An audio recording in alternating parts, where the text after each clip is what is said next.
Тэгээд нар ч одоо ямар арга барилаар ажиллах вэ? Яг ерөнхийдөө хуурамч хаяг ашиглан өөрийгөө хамгаалах чадваргүй хүүхдүүд рүү халддаг.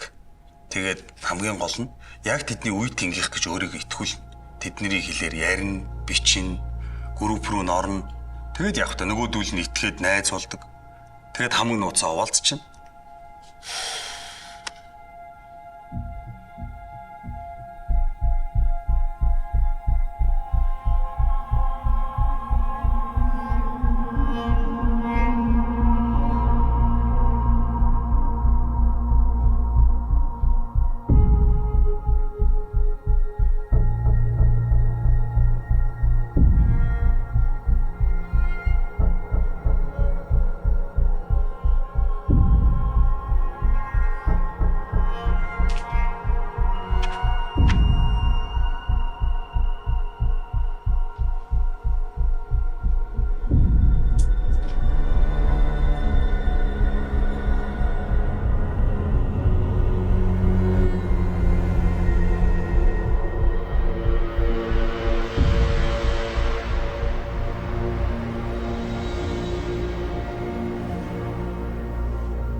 Нилээн удаан хугацаанд харьцаж тийм болно үстэй.